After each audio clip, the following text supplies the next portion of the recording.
नमस्कार दोस्तों, एक बार फिर आपके अपने YouTube चैनल बीआरडी साइंस में बहुत बहुत स्वागत है दोस्तों, बायोलॉजी से रिलेटेड टॉपिक वाइज महत्वपूर्ण प्रश्नों की इस श्रृंखला में आज हम एक नए टॉपिक अंतःस्रावी तंत्र से संबंधित कुछ महत्वपूर्ण प्रश्नों पर डिस्कस करेंगे दोस्तों, जितने भी पिछली भर्ती परीक्षाओं में ग्रंथियों और हार्मोनों से संबंधित प्रश्न पूछे गए हैं उनको और जितने भी महत्वपूर्ण प्रश्न बनते हैं उनको एक साथ लेकर आपके सामने इस वीडियो के माध्यम से डिस्कस करूंगा दोस्तों। तो बने रहना वीडियो के अंत तक। और अभी तक आपने मेरे यूट्यूब चैनल बीआरडी साइंस को सब्सक्राइब नहीं किया है तो इसे सब्सक्राइब कर ले और बेल आइकन को जरूर प्रेस कर ले ताकि नई क्लास की नोटिफिकेशन आप तक सबसे पहले पहुंच जाए। तो चलिए दोस्तों, करते हैं स्टार्ट। पहला प्रश्न है, अंतःस्रावी विज्ञान का जनक किसे माना जाता है। दोस्तों, सारे प्रश्न अति महत्वपूर्ण होने वाले हैं, तो आप अंत तक ध्यान से और एकदम एकाग्रता के साथ समझना प्रश्नों को और ध्यान से इन्हें देखना, क्योंकि सारे प्रश्न इंपॉर्टेंट है, आपके लिए एग्जाम में रामबाण साबित होंगे दोस्तों।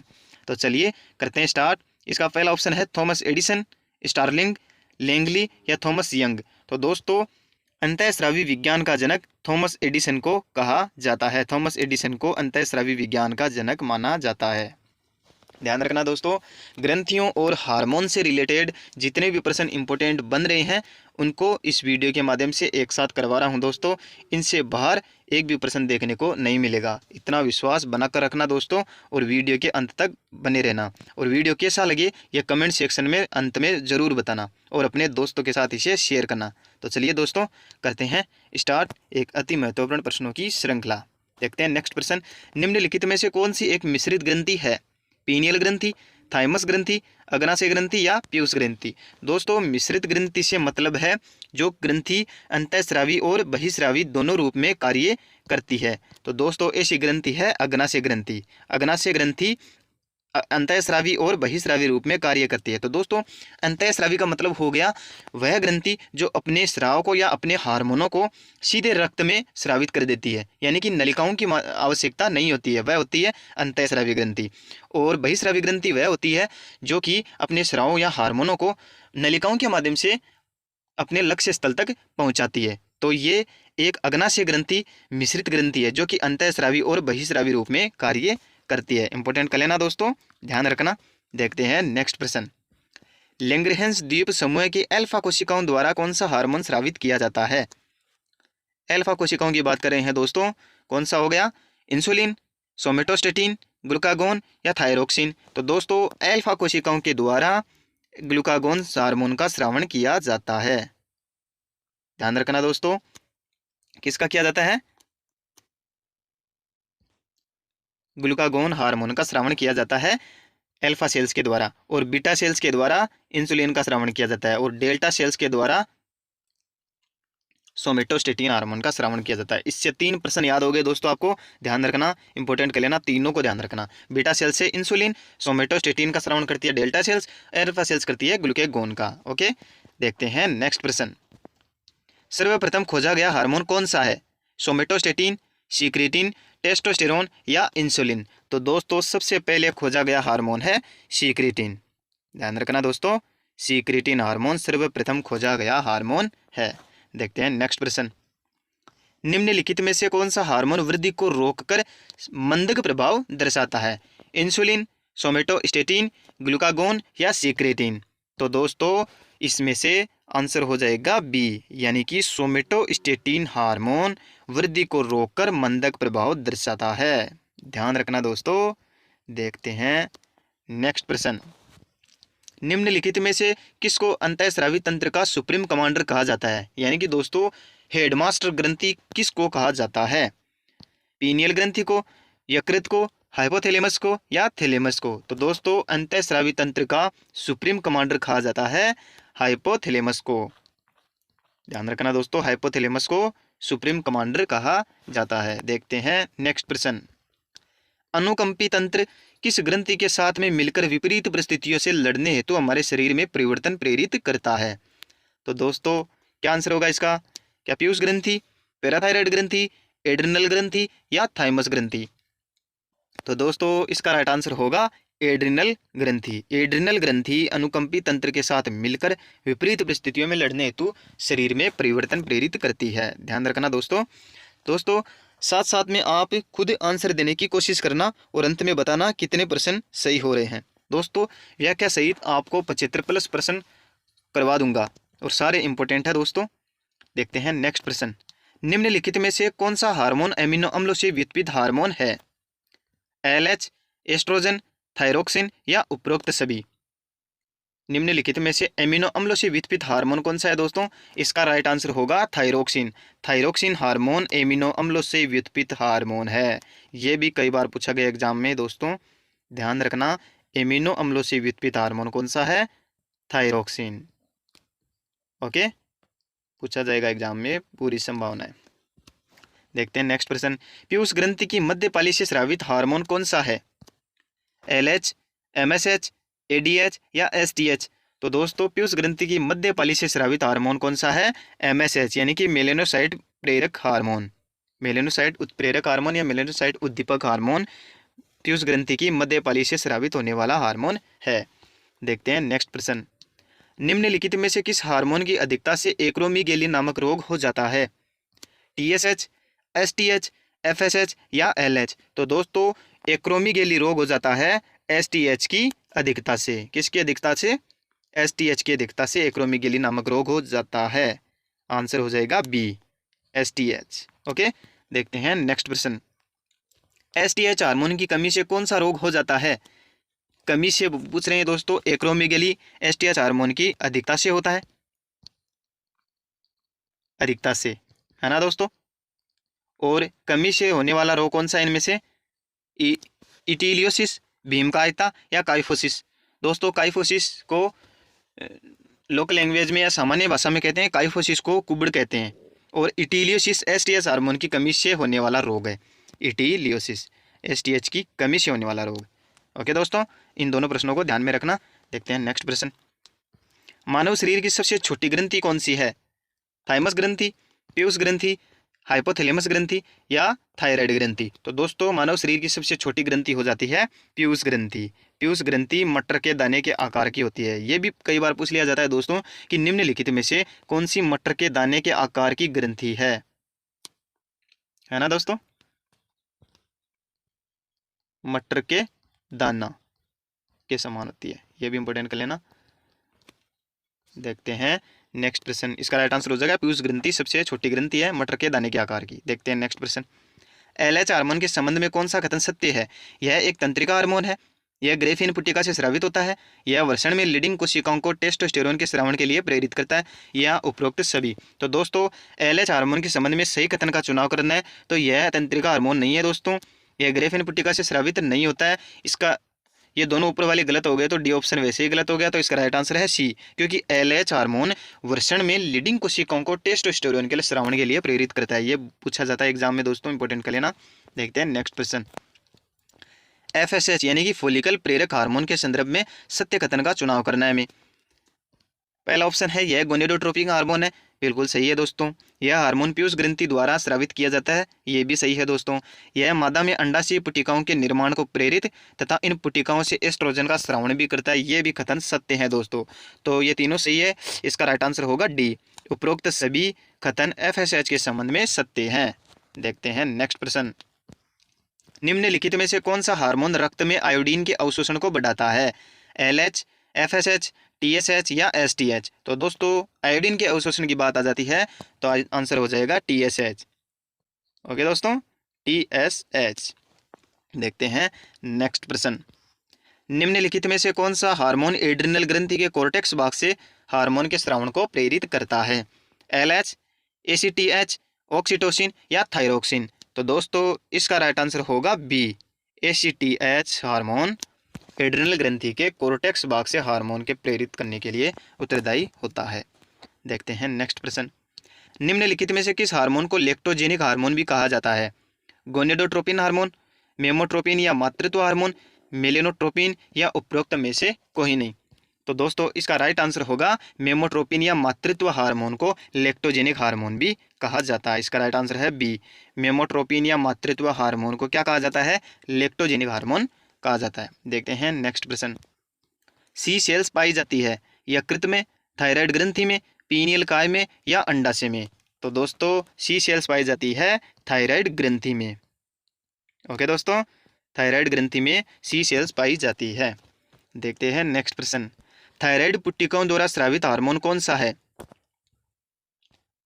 थायराइड पुट्टिकाओं द्वारा स्रावित हार्मोन है T3, T4, ए और बी या थायरोकेल्सिटोनिन? तो दोस्तों इसका राइट आंसर दोनों है सी, यानी कि ए और बी, T3 और T4 ये दोनों हार्मोन थायराइड पुट्टिकाओं के द्वारा स्रावित किए जाते हैं। ओके, ध्यान रखना, T3 एवं T4 ये दोनों हार्मोन थायराइड पुट्टिकाओं द्वारा स्रावित किए जाते हैं। देखते हैं नेक्स्ट प्रश्न। एडीएच हार्मोन के संदर्भ में सत्य कथन बताइए। यह पीयूष ग्रंथि की अग्रपाली से स्रावित हार्मोन है? नहीं दोस्तों, यह गलत कथन है। यह अग्रपाली से नहीं, यह पश्चपाली से स्रावित हार्मोन है। पीयूष ग्रंथि की पश्चपाली से स्रावित हार्मोन एडीएच। यह लव हार्मोन है? नहीं दोस्तों, लव हार्मोन को ऑक्सीटोसिन कहा जाता है। यह दुग्ध स्रावण को प्रेरित करता है। यह भी गलत कथन है दोस्तों। यह हार्मोन रक्त नलिकाओं में संकुचन प्रेरित कर रक्त दाब को नियमित करता है। वेरी इंपॉर्टेंट कर लेना दोस्तों, ये इसका राइट आंसर है। ओके, ध्यान रखना। देखते हैं नेक्स्ट प्रश्न। मानव शरीर की एकमात्र ऐसी अंतःस्रावी ग्रंथि जो अपने हार्मोन को लगभग 2 महीने तक संग्रहित कर सकती है? पीयूष ग्रंथि, थायराइड ग्रंथि, पैराथायराइड ग्रंथि या यकृत? तो दोस्तों इसका राइट आंसर होगा थायराइड ग्रंथि। मानव शरीर की एकमात्र ऐसी ग्रंथि जो अपने स्राव को 2 महीने तक संग्रहित रख सकती है। ये पूछा गया है एग्जाम में, ध्यान रखना दोस्तों। चलो देखते हैं नेक्स्ट प्रश्न। यदि शिशु के विकास के दौरान पीयूष ग्रंथि की अग्रपाली नष्ट हो जाए तो निम्नलिखित में से कौन से रोग के लक्षण दिखाई देते हैं? जाइगेटिज्म, मधुमेह, साइमंड या जड़ मानवता? तो दोस्तों साइमंड रोग के लक्षण दिखाई देते हैं। साइमंड। ओके, यदि शिशु के विकास के दौरान पीयूष ग्रंथि की अग्रपाली नष्ट हो जाए तो साइमंड रोग के लक्षण दिखाई देते हैं। ध्यान रखना दोस्तों। देखते हैं नेक्स्ट प्रश्न। लव हार्मोन किसे कहा जाता है?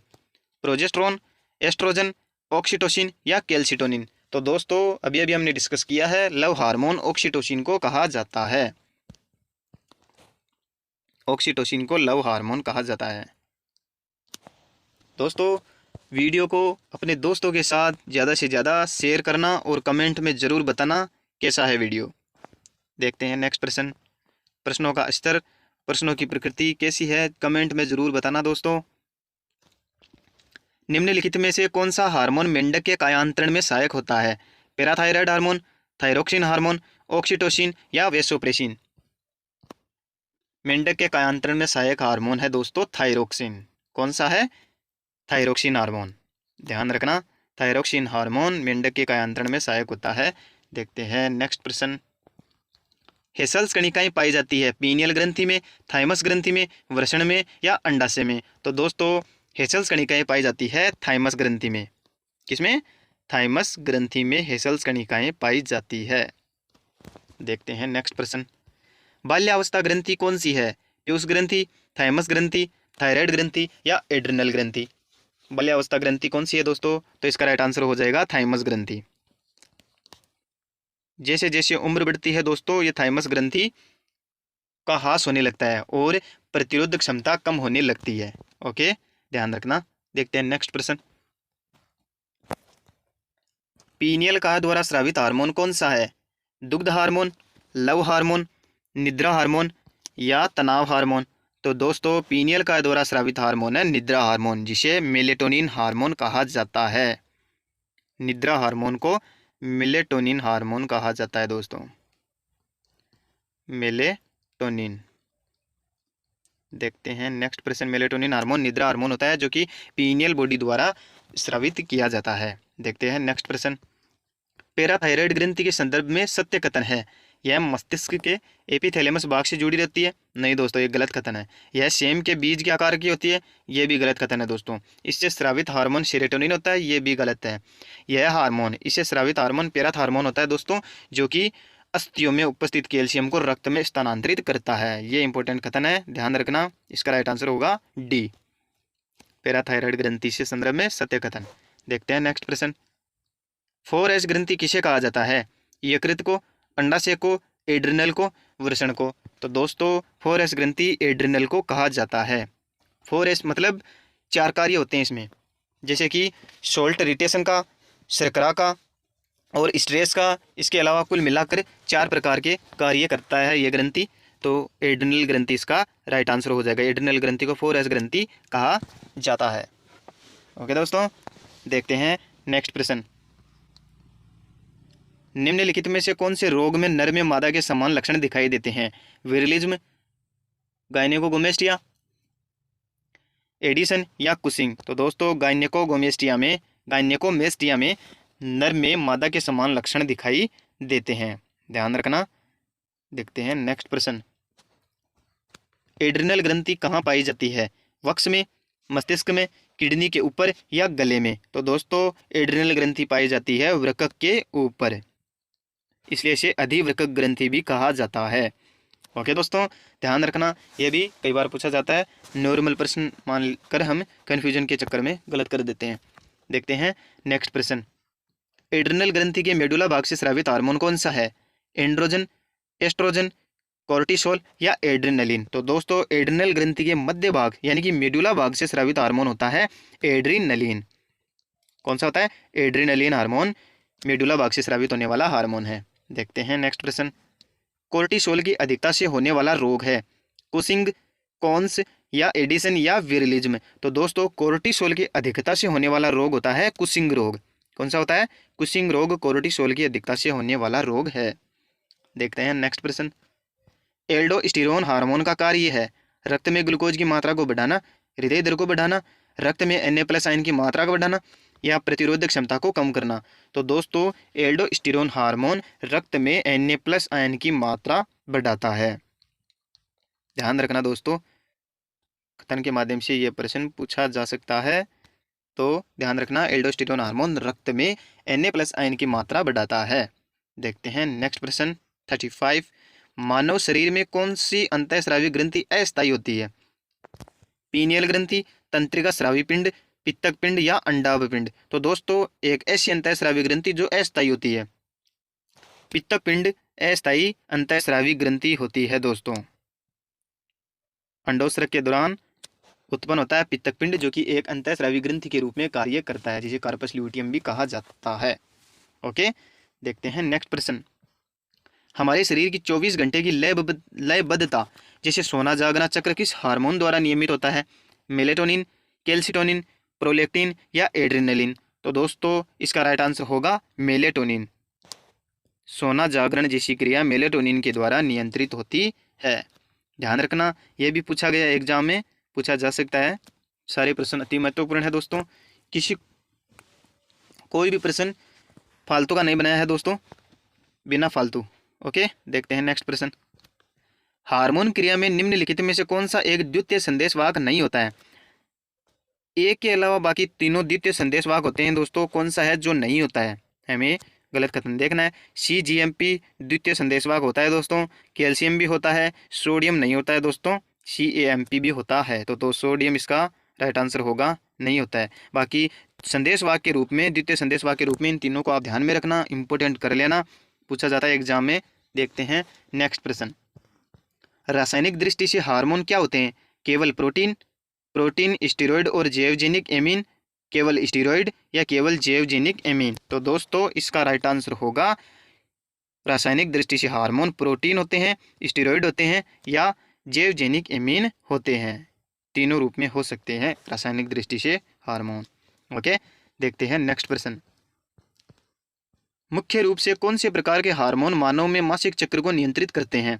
FSH, LH, FSH, LH या एस्ट्रोजन या प्रोजेस्टेरोन? तो दोस्तों इसका राइट आंसर है तीनों, यानी कि FSH, LH और एस्ट्रोजन तीनों मानव में मासिक चक्र को नियंत्रित करते हैं। देखते हैं नेक्स्ट प्रश्न। हार्मोन शब्द किसके द्वारा दिया गया था? GW सहेरियस, EH स्टार्लिंग, EH स्केली या WM बेलिस द्वारा? तो दोस्तों EH स्टार्लिंग के द्वारा हार्मोन शब्द दिया गया था। देखते हैं नेक्स्ट प्रश्न। प्रोटीन हार्मोन के लिए ग्राही स्थित है? साइटोप्लाज्म में, कोशिका सतह पर, केंद्रक में या एंडोप्लाज्मिक रेटिकुलम? तो दोस्तों प्रोटीन हार्मोन के लिए ग्राही स्थित होते हैं कोशिका सतह पर। कहाँ पर होते हैं? कोशिका सतह पर ग्राही स्थित होती हैं प्रोटीन हार्मोन के लिए। देखते हैं नेक्स्ट प्रश्न। हार्मोन होते हैं एमिनो अम्ल के व्युत्पन्न, पेप्टाइड्स, स्टेरॉइड या उपरोक्त सभी। तो दोस्तों उपरोक्त सभी हार्मोन होते हैं। स्टेरॉइड व्युत्पन्न भी होते हैं, एमिनो अम्ल व्युत्पन्न होते हैं, पेप्टाइड्स होते हैं, हार्मोन तीनों रूप में होते हैं। देखते हैं नेक्स्ट प्रश्न। अंधेरे में कौन सा हार्मोन सबसे ज़्यादा स्रावित होता है? इंसुलिन, एड्रेनलिन, थायरोक्सिन या मेलेटोनिन। तो दोस्तों मेलेटोनिन हार्मोन अंधेरे में स्रावित होने वाला हार्मोन है। इंपॉर्टेंट कर लेना। देखते हैं नेक्स्ट प्रश्न। वेसोप्रेसिन हार्मोन संबंधित है दुग्ध स्रावण में, अस्थि निर्माण में, मूत्र निर्माण में या शिशु जन्म में। तो दोस्तों वेसोप्रेसिन हार्मोन संबंधित है मूत्र निर्माण में। किसमें? मूत्र निर्माण में वेसोप्रेसिन हार्मोन स्रावित होता है। ओके, देखते हैं नेक्स्ट प्रश्न। शुक्राणु जनन और शुक्राणु निर्माण की क्रियाएं नियंत्रित होती है LH, FSH, LTH या ADH। तो दोस्तों FSH के द्वारा ये दोनों ही प्रक्रियाएं नियंत्रित होती है, फॉलिकल स्टिमुलेटिंग हार्मोन। ओके, देखते हैं नेक्स्ट प्रश्न। पीयूष ग्रंथि की अग्रपाली प्रभावित करती है प्रोटीन उपापचय को, वसा उपापचय को, कार्बोहाइड्रेट उपापचय को या उपरोक्त सभी। तो दोस्तों पीयूष ग्रंथि की अग्रपाली उपरोक्त सभी को प्रभावित करती है।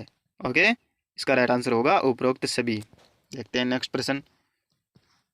वह हार्मोन जो कि कार्पस ल्यूटियम की क्रियाशीलता बनाए रखता है और स्तन ग्रंथियों के आकार में भी वृद्धि करता है, एस्ट्रोजन, ल्यूटिनाइजिंग, ल्यूटियोट्रोपिन या गोनेडोट्रोपिन। तो दोस्तों इसका राइट आंसर होगा ल्यूटिनाइजिंग हार्मोन। ल्यूटिनाइजिंग हार्मोन या LH हार्मोन कार्पस ल्यूटियम की क्रियाशीलता को बनाए रखता है तथा स्तन ग्रंथियों के आकार में भी वृद्धि करता है, LH हार्मोन। देखते हैं नेक्स्ट प्रश्न। हाइपोफाइसिस किसका दूसरा नाम है? यानी कि हाइपोफाइसिस किस ग्रंथि का दूसरा नाम है? थायराइड ग्रंथि, पीयूष ग्रंथि, थाइमस ग्रंथि या पीनियल ग्रंथि। तो दोस्तों हाइपोफाइसिस पीयूष ग्रंथि का अन्य नाम होता है। ओके, देखते हैं नेक्स्ट प्रश्न। पीयूष ग्रंथि को हाइपोफाइसिस के नाम से भी जाना जाता है। नेक्स्ट प्रश्न। पिट्रेसिन हार्मोन को अन्य किस नाम से जाना जाता है? ADH, LH, NADH, FSH। तो दोस्तों पिट्रेसिन हार्मोन को ADH हार्मोन के नाम से भी जाना जाता है, यानी कि एंटी डाईयूरेटिक हार्मोन, प्रतिमूत्रल हार्मोन के नाम से भी पिट्रेसिन को जाना जाता है, यानी कि ADH को पिट्रेसिन के नाम से जाना जाता है। देखते हैं नेक्स्ट प्रश्न। एस्ट्रोजन हार्मोन का स्रावण किसके द्वारा नियंत्रित किया जाता है? HCG, प्रोजेस्टेरोन, LH या FSH। तो दोस्तों एस्ट्रोजन हार्मोन का स्रावण FSH के द्वारा नियंत्रित किया जाता है, ध्यान रखना दोस्तों। देखते हैं नेक्स्ट प्रश्न। कैल्सिटोनिन हार्मोन का स्रावण होता है पैराथायराइड के द्वारा, हाइपोथैलेमस के द्वारा, एड्रिनल के द्वारा या थायराइड के द्वारा। तो दोस्तों थायराइड ग्रंथि के द्वारा कैल्सिटोनिन का स्रावण किया जाता है।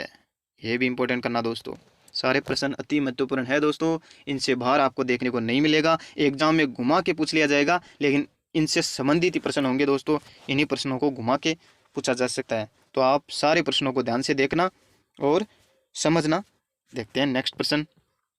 आयोडीन की कमी से होने वाला रोग है ग्वाइटर, मिक्सोडिमा, क्रिटिनिज्म या वामनता। तो दोस्तों ग्वाइटर या घोंघा रोग आयोडीन की कमी से होने वाला रोग है। घेंगा रोग है ना,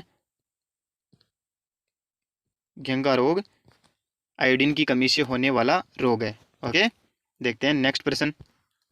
वयस्कों में कौन सा रोग थायरोक्सिन की अल्पता के कारण होता है? Diabetes insipidus, diabetes mellitus, myxoedema या एक्जोथेल्मिक गोइटर। तो दोस्तों वयस्कों में होने वाला रोग जो थायरोक्सिन की अल्पता के कारण होता है वो है मिक्सोडिमा। कौन सा है दोस्तों? मिक्सोडिमा। देखते हैं नेक्स्ट प्रश्न। निम्नलिखित में से कौन सा हार्मोन न्यूरोपेप्टाइड हार्मोन होता है? वेसोप्रेसिन, इंसुलिन, ACTH, ग्लूकागोन या। तो दोस्तों इसका राइट आंसर होगा, न्यूरोपेप्टाइड हार्मोन की बात करें तो होगा वेसोप्रेसिन। ये भी इंपॉर्टेंट करना दोस्तों, वेसोप्रेसिन हार्मोन एक न्यूक्लियोपेप्टाइड हार्मोन है। ओके, कौन सा है दोस्तों? न्यूरोपेप्टाइड हार्मोन वेसोप्रेसिन हार्मोन है। देखते हैं नेक्स्ट प्रश्न। प्रोलैक्टिन हार्मोन का प्रभाव किस पर पड़ता है? अस्थियों पर, वृद्धि पर, स्तन ग्रंथि पर या यकृत पर? तो दोस्तों प्रोलैक्टिन हार्मोन का प्रभाव पड़ता है स्तन ग्रंथि पर। किस पर पड़ता है? स्तन ग्रंथि पर प्रोलैक्टिन हार्मोन का प्रभाव पड़ता है, ध्यान रखना दोस्तों। देखते हैं नेक्स्ट प्रश्न। यौनावस्था में पुरुष में लाक्षणिक परिवर्तन करने वाला हार्मोन है टेस्टोस्टेरोन, एल्डोस्टेरोन, सॉरी दोस्तों एस्ट्रोजन, FSH या LH? तो दोस्तों इसका राइट आंसर होगा टेस्टोस्टेरोन। टेस्टोस्टेरोन हार्मोन पुरुष में लाक्षणिक परिवर्तन करने वाला हार्मोन है। देखते हैं नेक्स्ट प्रश्न। लीडिंग कोशिकाओं के द्वारा किस हार्मोन का स्रावण होता है?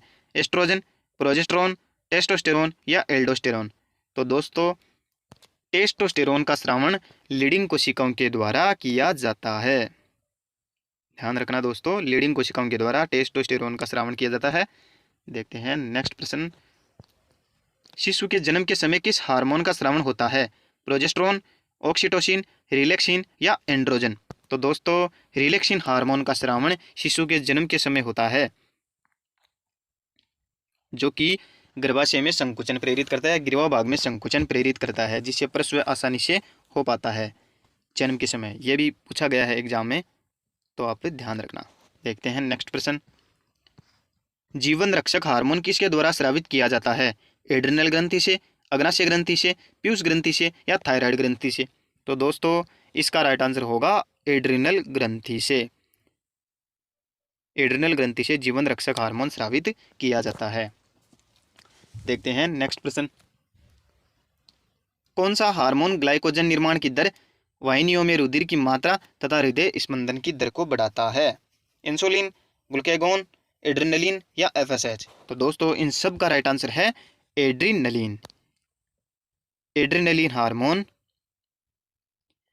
ग्लाइकोजन निर्माण की दर, वाहिनियों में रुधिर की मात्रा तथा हृदय स्पंदन की दर को बढ़ाता है। ये इंपॉर्टेंट करना दोस्तों, क्योंकि एड्रिनलिन हार्मोन के संबंध ये प्रश्न कई बार पूछा गया है, तो ध्यान रखना इसे। देखते हैं नेक्स्ट प्रश्न। कौन सी बीमारी किस हार्मोन के अतिस्रावण से होती है? ADH, ACTH, एल्डोस्टेरोन या एंड्रोजन? कौन सी बीमारी? तो दोस्तों इसका राइट आंसर होगा एल्डोस्टेरोन। क्या होगा? एल्डोस्टेरोन के कारण, एल्डोस्टेरोन के अतिस्रवण से कौन सी नामक बीमारी हो जाती है? के अतिस्रवण की बात है दोस्तों, अल्पश्रवण और अतिस्रवण में कंफ्यूज नहीं होना है। एल्डोस्टेरोन के अतिस्रवण से कौन सी नामक बीमारी हो जाती है? देखते हैं नेक्स्ट प्रश्न। पश्च पीयूष ग्रंथि से कौन सा हार्मोन स्रावित होता है? LH, ऑक्सीटोसिन, प्रोलैक्टिन या रेनिन? दोस्तों पश्च पीयूष ग्रंथि से स्रावित होने वाला हार्मोन है ऑक्सीटोसिन। ऑक्सीटोसिन और एक वेसोप्रेसिन हार्मोन दोनों पश्च पीयूष ग्रंथि से स्रावित होने वाले हार्मोन है दोस्तों। इन्हें इंपॉर्टेंट करना, क्योंकि पूछा जा सकता है एग्जाम में कि पश्च पीयूष ग्रंथि से निम्नलिखित में से कौन सा हार्मोन स्रावित होता है? तो ध्यान रखना है, दो हार्मोन है ऑक्सीटोसिन और वेसोप्रेसिन, ये दोनों पश्च पीयूष ग्रंथि से। ओके, देखते हैं नेक्स्ट प्रश्न। निम्नलिखित में से कौन सी ग्रंथि अंतःस्रावी ग्रंथि है? लार ग्रंथि, पाचन ग्रंथि, पीयूष ग्रंथि या स्वेद ग्रंथि? तो दोस्तों इसका राइट आंसर होगा पीयूष ग्रंथि। पीयूष ग्रंथि अंतःस्रावी ग्रंथि है, बाकी तीनों ये बहिस्रावी ग्रंथि है। ओके दोस्तों, बहिस्रावी ग्रंथि है बाकी ये तीनों। ओके, चलिए दोस्तों देखते हैं नेक्स्ट प्रश्न। शरीर का नींद जागरण चक्र किस हार्मोन द्वारा नियंत्रित किया जाता है? प्रोलैक्टिन, कोर्टिसोल, मेलेटोनिन या प्रोजेस्टेरोन? तो दोस्तों इसका राइट आंसर होगा मेलेटोनिन। नींद जागरण चक्र को मेलेटोनिन के द्वारा नियंत्रित किया जाता है। ओके, नींद जागरण चक्र मेलेटोनिन के द्वारा, ध्यान रखना दोस्तों। देखते हैं नेक्स्ट प्रश्न। निम्नलिखित में से किस हार्मोन की अति सुशीलता में मुख्य भूमिका होती है? वेरी इंपॉर्टेंट करना दोस्तों, ये नीट में पूछा गया प्रश्न है, तो ध्यान रखना। एस्ट्रोजन और पैराथायराइड, प्रोजेस्टेरोन और एल्डोस्टेरोन, एल्डोस्टेरोन और प्रोलैक्टिन, पैराथायराइड और प्रोलैक्टिन? तो दोस्तों अति सुशीलता की बात करें तो इसका राइट आंसर होगा एस्ट्रोजन और पैराथायराइड। क्या होगा? एस्ट्रोजन और पैराथायराइड हार्मोन अस्थि सुशीलता में मुख्य भूमिका निभाते हैं। देखते हैं नेक्स्ट प्रश्न। ग्रेव्स रोग का कारण क्या होता है? एड्रिनल ग्रंथि का अल्पस्रावण, एड्रिनल ग्रंथि का अतिस्रावण, थायराइड ग्रंथि का अल्पस्रावण या थायराइड ग्रंथि का अतिस्रावण? तो दोस्तों ग्रेव्स रोग होता है थायराइड ग्रंथि के अतिस्रावण से। ओके दोस्तों, थायराइड ग्रंथि के अतिस्रावण से ग्रेव्स रोग हो जाता है, अतिस्रावण से। देखते हैं नेक्स्ट प्रश्न। निम्नलिखित हार्मोनों में से कौन सा एक हार्मोन शर्करा उपापचय से शामिल नहीं है? Insulin, aldosterone, glucagon, cortisone? तो दोस्तों कोर्टिसोन हार्मोन शर्करा उपापचय में शामिल नहीं है। ओके, देखते हैं नेक्स्ट प्रश्न। कोर्टिसोन हार्मोन शर्करा उपापचय में शामिल नहीं है। देखते हैं नेक्स्ट प्रश्न। निम्नलिखित में से कौन सा हार्मोन कहीं अन्य स्थान पर संश्लेषित होता है लेकिन इसका भंडारण और निर्मोचन मास्टर ग्रंथि द्वारा किया जाता है? ल्यूटिनाइजिंग हार्मोन, प्रोलैक्टिन, मेलानोसाइट उद्दीपक हार्मोन या प्रतिमूत्रेल हार्मोन? तो दोस्तों इसका राइट आंसर होगा प्रतिमूत्रेल हार्मोन, यानी कि एडीएच हार्मोन कहीं अन्य स्थान पर इसका निर्माण होता है, जबकि इसका भंडारण और निर्मोचन मास्टर ग्रंथि यानी कि पीयूष ग्रंथि में होता है। ये इंपॉर्टेंट करना दोस्तों, ये भी नीट में पूछा गया सवाल है। दोस्तों सारे प्रश्न मैं छांट कर पिछले पेपरों से और अति महत्वपूर्ण साथ में लेकर आया हूँ दोस्तों। तो आप बाकी वीडियो भी मेरे यूट्यूब चैनल BRD साइंस पर जाकर देखना और सब्सक्राइब करना और दोस्तों के साथ इसे शेयर करना। देखते हैं नेक्स्ट प्रश्न। एड्रेनलिन हार्मोन सीधा किसको प्रभावित करता है? SA नोड को, लैंगरहैंस बीटा कोशिकाओं को, मेरुरुजि की पृष्ठमूल को, अमाशय की उपकला कोशिकाओं को? तो दोस्तों एड्रेनलिन हार्मोन सीधा SA नोड को प्रभावित करता है। ध्यान रखना दोस्तों, SA नोड को प्रभावित करता है। नेक्स्ट प्रश्न है, ग्लूकोज के उपापचय का नियमन करने वाला स्टेरॉयड हार्मोन कौन सा है? कोर्टिकोस्टेरोन, कोर्टिसोल, एल्डोस्टेरोन या कोर्टिसोन? तो दोस्तों एक ऐसा स्टेरॉयड हार्मोन जो ग्लूकोज के उपापचय का नियमन करता है वो है कोर्टिसोल। कौन सा है दोस्तों? कोर्टिसोल है। ध्यान रखना, इंपॉर्टेंट कर लेना। देखते हैं नेक्स्ट प्रश्न। गर्भ निरोधक गोलियों में कौन सा हार्मोन शामिल होता है? केवल प्रोजेस्टेरोन, केवल एस्ट्रोजन, प्रोजेस्टेरोन और एस्ट्रोजन का गौण मिश्रण या इनमें से कोई नहीं? तो दोस्तों गर्भ निरोधक गोलियों में ये दोनों शामिल होते हैं और इनका दोनों का गौण मिश्रण शामिल होता है। ध्यान रखना। देखते हैं नेक्स्ट प्रश्न। मनुष्य के शरीर की वह ग्रंथि जो एंजाइम और हार्मोन दोनों की तरह कार्य करती है? पीयूष ग्रंथि, एड्रिनल ग्रंथि, अग्नाशय ग्रंथि या लार ग्रंथि? तो दोस्तों एंजाइम और हार्मोन दोनों की तरह कार्य करने वाली ग्रंथि है अग्नाशय ग्रंथि। अग्नाशय ग्रंथि दोनों रूप में कार्य करती है। इंपॉर्टेंट करना दोस्तों। देखते हैं नेक्स्ट प्रश्न। निम्नलिखित में से कौन सी ग्रंथि को मास्टर ग्रंथि के नाम से भी जाना जाता है? हाइपोथैलेमस, पीयूष ग्रंथि, एड्रिनल ग्रंथि या यकृत ग्रंथि? तो दोस्तों इसका राइट आंसर होगा मास्टर ग्रंथि किसे कहा जाता है? पीयूष ग्रंथि को कहा जाता है। जबकि हेडमास्टर ग्रंथि किसको कहा जाता है दोस्तों? ये कहा जाता है हाइपोथैलेमस को। ओके, हेडमास्टर ग्रंथि HM। ओके दोस्तों, देखते हैं नेक्स्ट प्रश्न, दोनों को ध्यान रखना। मानव शरीर में रक्तचाप किसके द्वारा नियंत्रित किया जाता है? थायराइड ग्रंथि, अधिवृक्क ग्रंथि, थाइमस ग्रंथि या पैराथायराइड ग्रंथि? तो दोस्तों मानव शरीर में रक्तचाप अधिवृक्क ग्रंथि या एड्रिनल ग्रंथि के द्वारा नियंत्रित किया जाता है। ओके, इंपॉर्टेंट करना दोस्तों। रक्तदाब की बात करें तो एड्रिनल ग्रंथि। ओके दोस्तों, देखते हैं नेक्स्ट प्रश्न। FSH यानी फोलिकल स्टिमुलेटिंग हार्मोन किसके द्वारा स्रावित किया जाता है? एड्रिनल कॉर्टेक्स से, पीयूष ग्रंथि के अग्रभाग से, पीयूष ग्रंथि के मध्य भाग से या पीयूष ग्रंथि के पश्च भाग से? तो दोस्तों FSH पीयूष ग्रंथि के अग्रभाग से स्रावित होने वाला हार्मोन है। ध्यान रखना, इंपॉर्टेंट है। देखते हैं नेक्स्ट प्रश्न। थायराइड की आत्महत्या किसे कहा जाता है? थायराइड की आत्महत्या किस रोग को कहा जाता है दोस्तों? गुल रोग, घेंगा रोग, हाशीमाटो रोग या जड़ मानवता? हाशीमाटो रोग को थायराइड की आत्महत्या कहा जाता है। ओके दोस्तों, आज के लिए इतना ही। वीडियो कैसा लगा दोस्तों ये कमेंट सेक्शन में ज़रूर बताना और अपने दोस्तों के साथ इसे शेयर करना। दोस्तों पहली बार चैनल पर विजिट कर रहे हैं आप तो मेरे चैनल को सब्सक्राइब कर लेना और बेल आइकन को ज़रूर प्रेस कर लेना ताकि टॉपिक वाइज महत्वपूर्ण प्रश्नों की इन क्लासों का आप तक नोटिफिकेशन पहुंच जाए। दोस्तों आज के लिए इतना ही। मिलते हैं नेक्स्ट वीडियो में एक नेक्स्ट अति महत्वपूर्ण टॉपिक के बहुत महत्वपूर्ण प्रश्नों के साथ। तो बने रहना BRD साइंस के साथ। चलिए आज के लिए इतना ही। धन्यवाद। जय हिंद, जय भारत।